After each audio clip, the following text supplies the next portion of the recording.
As promised, there's the stand. I'm absolutely in love with it, I'm not going to lie. I could probably fit more on there, but at the moment I think that'll do. These are all looking great. I've put this bamboo, yes it's a gin bottle, but it's the only one I could find. It had 0 roots when I bought it, so I've dunked the end. Well, it did have roots, but they fell off and they was in the bottom of the tube because it came in like just a cheap plastic tube. So I've dipped it in rooting hormone, popped it in, and literally overnight we have roots. So I'm just going to leave it in the bottle. She seems happy enough in there. These are the first cuttings. This was one that I bought off of a lady. Sorry, I didn't buy it. I got given it off her lady. It had no roots and it was in the soil, which she gave it to me in. And I didn't know anything really much about cuttings or anything at the time, so I thought it was fine. But then obviously I noticed it wasn't growing, pulled it out, seeing that there was no roots, so I've dunked it in the rooting hormone again, and now we've got quite a good root system forming. This is a tiny cutting from one of my plants that I've got, and the same with this one, and they all seem to be getting roots, and this one back here.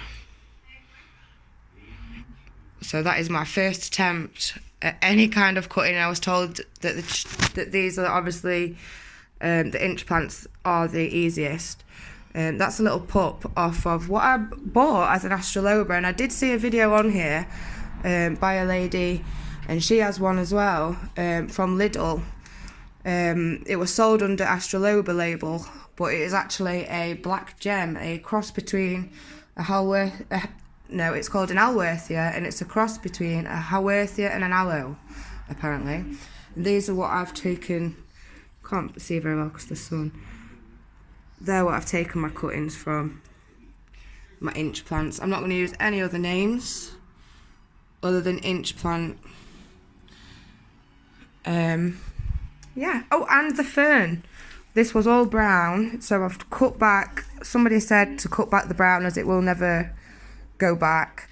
So I've cut it back and we've got no more brown forming. So I take that as a positive.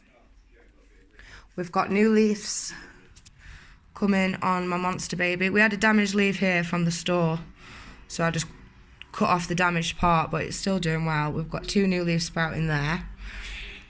My Croton, the new leaves were so tiny just 2 weeks ago, and now they're huge. I'm so curious to see what colours are going to come out. And we also have a new leaf on this one, which I'm waiting for it to unfurl. And I think that's mainly all the new growth. I am struggling with this blue star, very much struggling. It looks so unhealthy. Any advice on that? Greatly appreciated. Another one of my favourites is my pothos. And we've got loads of new growth and leaves coming on those, which I think is quite a common thing because they grow like crazy. And this little one, she's not stopped popping leaves out since I saved her. I think I just make myself feel better by saying that we'll take that leaf away. That's the first damaged one I've seen in a while on her. This purple passion, I'm not sure what I think about that yet. I've also got this damaged leaf here. Would I be better removing this?